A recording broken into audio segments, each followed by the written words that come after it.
Welcome to healthy ಬೇಕ್ and cook. ನಾನಿಲ್ಲಿ ನಿಮಗೊಂದು ಸೂಪರ್ ಆಗಿರೋಂತಹ ಸಿಹಿ ಗೆಣಸಿನ ಜಾಮೂನ್ ಮಾಡೋದು ಹೇಗೆ ಅಂತ ತೋರಿಸ್ತೀನಿ. ನಾವು ರೆಡಿಮೇಡ್ ತಂದು ಮಾಡ್ಕೋತೀವಿ, ಬಟ್ ಸಿಹಿ ಗೆಣಸನ್ನು ಉಪಯೋಗಿಸ್ಕೊಂಡು ಯಾವ ಥರ ಜಾಮೂನ್ ಮಾಡೋದು ಅಂತೇಳಿ ನಾನು ನಿಮಗಿಲ್ಲಿ ತೋರಿಸ್ತೀನಿ. ಸಿಹಿ ಗೆಣಸನ್ನು ಈ ಥರ ಕಟ್ ಮಾಡಿಕೊಂಡು ಒಂದು ಸ್ವಲ್ಪ ಬೇಯಿಸ್ಕೊಳ್ಬೇಕು. ನೀಟಾಗಿ ಬೇಯಿಸ್ಕೊಂಡು ಒಂದು ಪಾತ್ರೆಗೆ ಹಾಕ್ಕೊಂಡು ನೀರು ಹಾಕಿ ಬೇಯಿಸ್ಕೊಂಡು ಅದರ ಸಿಪ್ಪೆನ ತೆಗೆದು ಈ ಥರ ಮಾಡ್ಕೋಬೇಕು. ನೋಡಿ, ಈ ಥರ ಸಿಪ್ಪೆನ ತೆಕ್ಕೋಬೇಕು. ನೀಟಾಗಿ ಸಿಪ್ಪೆನ ತೆಕ್ಕೊಂಡು ಮ್ಯಾಶ್ ಮಾಡ್ಕೋಬೇಕು. ತುಂಬಾ ಟೇಸ್ಟಿಯಾಗಿರುತ್ತೆ. ಹಾಗೆ ಒಂದು 20 ಗ್ರಾಮ್ ಆಗುವಷ್ಟು ಹಾಲಿನ ಪುಡಿನ ಹಾಕ್ಕೋಬೇಕು. 20 ಗ್ರಾಮ್ ನಾನು ಹಾಕ್ಕೊಂಡಿದ್ದೀನಿ. ಹಾಗೆ 1 ಸ್ಪೂನ್ ಗೋಧಿ ಹಿಟ್ಟು ಹಾಕ್ಕೋಬೇಕು. ಹಾಗೆ ಸ್ವಲ್ಪ ಚಿಟಿಕೆ ಉಪ್ಪು, ಒಂದು ಸ್ವಲ್ಪ ಬೇಕಿಂಗ್ ಪೌಡರ್ ಹಾಕ್ಕೊಂಡಿದ್ದೀನಿ. ಬೇಕಿಂಗ್ ಪೌಡರ್ ಬೇಡ ಅಂದರೆ ನೀವು ಸ್ಕಿಪ್ ಮಾಡ್ಬೋದು, ಹಾಗೇ ಸಾಫ್ಟಾಗಿ ಬರುತ್ತೆ. ನಾನು ಸ್ವಲ್ಪ ಇರಲಿ ಅಂತ ಹಾಕ್ಕೊಂಡಿದ್ದೀನಿ.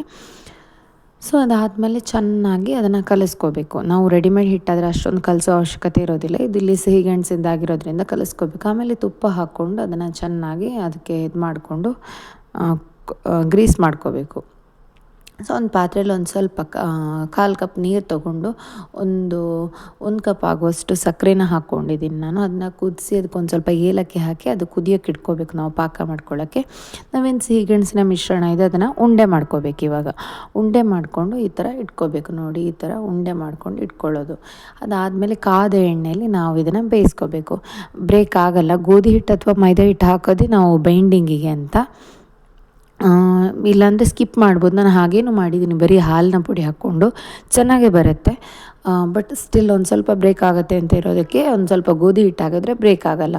ತುಂಬಾ ಇದಾಗಿರುತ್ತೆ. ನಿಮಗೆ ಟ್ರಿಕ್ಸ್ ನೋಡಿ, ಈ ಥರ ಗೋಲ್ಡನ್ ಬ್ರೌನ್ ಆಗಬೇಕು. ಅದಾದಮೇಲೆ ಅದನ್ನು ತೆಗಿಬೇಕು.